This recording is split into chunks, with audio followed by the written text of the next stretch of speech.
سال 2020 میں انسانی حقوق کی پامالی میں مزید اضافہ ہوا۔ سالانہ رپورٹ HRW ادارہ الفضل کا کالم کے تمام مندرجات سے متفق ہونا ضروری نہیں۔ جرمنی اور ہالینڈ جیسے ممالک نے کرونا بحران کے دوران کم آمدنی والے لوگوں کی مناسب مالی مدد کی، تاہم امریکہ جیسے دیگر ممالک میں یہ امداد معمولی یا عارضی تھی۔ 2020 انسانی حقوق کی پامالیوں کے بارے میں اٹھائے گئے اقدامات کے لحاظ سے غیر مؤثر رہا۔ عالمی ادارہ انسانی حقوق کی سالانہ رپورٹ کے حوالے سے DW کی خبر پیش ہے، جس کا عنوان ہے کہ کرونا کے دوران انسانی حقوق کی صورتحال ابتر ہوئی۔ HRW بین الاقوامی تنظیم ہیومن رائٹس واچ نے کہا ہے کہ چین، امریکہ، پاکستان، بھارت، ایران سمیت دنیا کے بیشتر ملکوں میں کرونا وبا کے دوران انسانی حقوق کی پامالیوں میں اضافہ ہوا۔ بدھ کے روز جاری کی جانے والی اس سالانہ رپورٹ میں دنیا کے 100 سے زائد ملکوں میں انسانی حقوق کی صورتحال کا جائزہ پیش کیا گیا۔ امریکہ HRW کے ایگزیکٹو ڈائریکٹر کین تھروت نے کہا کہ امریکی صدر ڈونلڈ ٹرمپ نے انسانی حقوق کے مقصد کو پوری طرح ترک کر دیا۔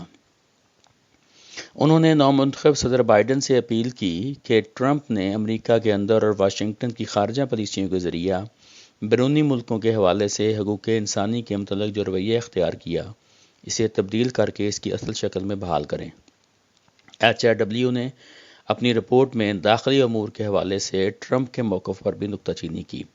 ان میں امیگریشن سے متعلق پالیسیاں، ماحولیاتی تبدیلی کو نظر انداز کرنا، ہم جنس کمیونٹی کے تحفظ سے متعلق قوانین کو کالعدم قرار دینا وغیرہ شامل ہے۔ تنظیم نے امریکہ میں نسلی برابری کے لیے متحرک بلیک لائیوز میٹر کے مظاہرین کے ساتھ انصاف کرنے، پولیس کی زیادتی کا احتساب اور نسلی اصلاحات متعارف کرانے کی اپیل کی ہے۔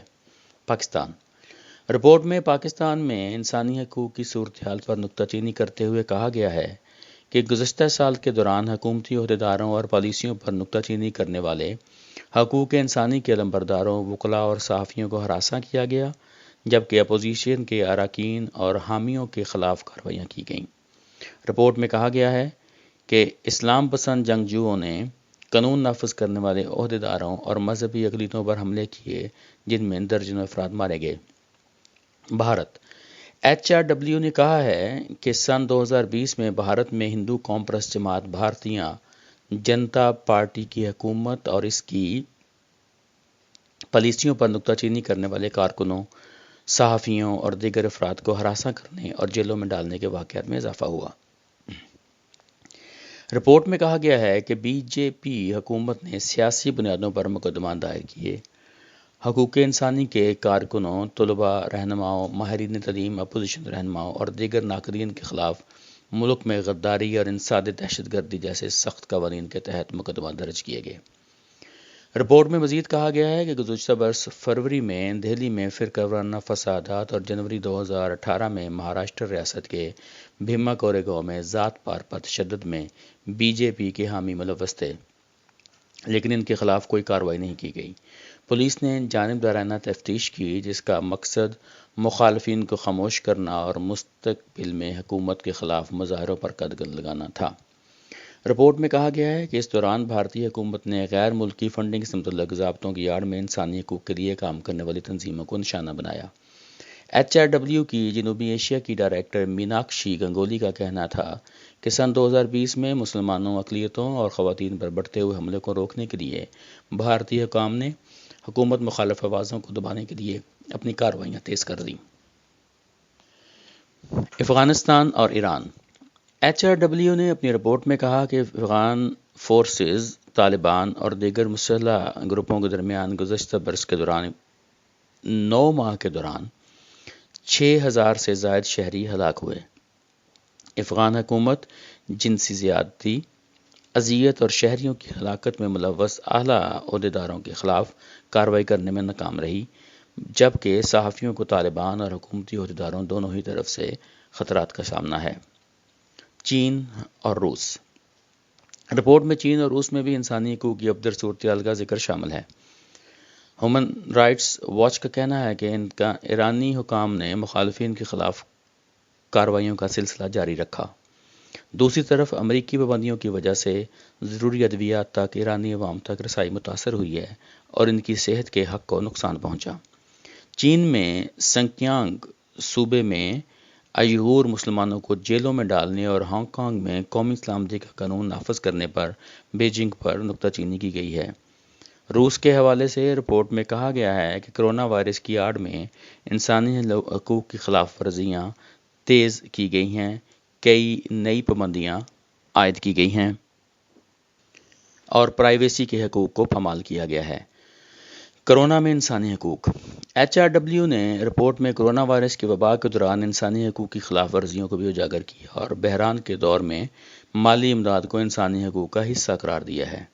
رپورٹ کے مطابق جرمنی اور ہالینڈ جیسے ممالک نے کرونا بحران کے دوران کم آمدنی والے لوگوں کی مناسب مالی مدد کی، تاہم امریکہ جیسے دیگر ممالک میں یہ امداد معمولی یا عارضی تھی۔ اس رپورٹ کے حوالے سے معروف پاکستانی کالم نگار ممتاز عالم روزنامہ جنگ میں اپنے کالم انگیخت میں انسانی حقوق پر منافقت کے عنوان سے پاکستان اور بھارت میں انسانی حقوق کی پامالی کے باہمی جائزے اور اس پر سیاستدانوں اور میڈیا کے منفی طرز عمل پر روشنی ڈالتے ہوئے رقم تراز ہیں کہ ہیومن رائٹس واچ کی اس سال 2020 کی رپورٹ میں پاکستان اور بھارت میں انسانی حقوق کی پامالی کا پہلے سے بھی زیادہ شدید نوٹس دیا گیا ہے۔ مجال ہے کہ دونوں ملکوں کے حکام بالا کے کانوں پہ جوں بھی رہیں گے۔ البتہ دہلی اور اسلام آباد اپنی اپنی انسان کشیوں پہ شرمندہ ہوئے بغیر انسانی حقوق کی علمبردار عالمی تنظیموں کے فریق مخالف پر اٹھائے گئے شرمناک حقائق کو اپنی اپنی جارحانہ سفارتکاری کے لیے یکطرفہ طور پر استعمال کرنے میں کوئی کسر اٹھا نہیں رکھتے، یا پھر اپنے اپنے ملک پر کی گئی تنقید پر کیڑے نکالنے میں عافیت پانے کی ناکام کوشش کرتے ہیں۔ بھلا اپنی اپنی شرمساری کو چھپا کر دوسرے کی انسانی خلاف ورزیوں پر شور شرابے کو کون کیا وقت دے گا؟ محاورہ ہے، چھاچھ بولے تو بولے، چھلنی بولے تو کیا بولے۔ انسانی حقوق کی پامالی میں قومی منافقت سے چلنے والا نہیں، لیکن پھر بھی دونوں ملکوں کی وزارت خارجہ اپنے اپنے گربانے میں جھانکنے کی بجائے معاندانہ سفارتکاری کے پرانے شغف کو دہرانے میں مگن رہتی ہے۔ قومی تشفی کے لیے خارجہ افسران بڑی عرق ریزی کے ساتھ ان نکات کی تلاش میں لگ جاتے ہیں جو کسی بھی حوالے سے دوسرے کے نقائص نکالنے کے کام آئیں۔ پھر یک طرفہ ڈنڈورچی اور قومی متعصب میڈیا میدان میں اترتے ہیں اور اپنے اپنے قارئین اور ناظرین کو سرحد پار ہونے والی انسان سوزیوں پر کف افسوس ملنے پہ اکساتے ہیں، لیکن وہ بھول جاتے ہیں کہ دوسروں کے دکھوں میں قومی صحافت چمکانے والے اپنے قارئین ناظرین کو یہ بھی سوچنے پر مجبور کر دیتے ہیں کہ خود ان کے حالات کسی بھی انسانی حق کے پیمانے پر کتنے برے ہیں۔ یوں سرحد پار کے دونوں طرف دکھوں کی انسانی ایکتا جنم لیتی ہے، جیسے آج کل ہم بھارت میں جاری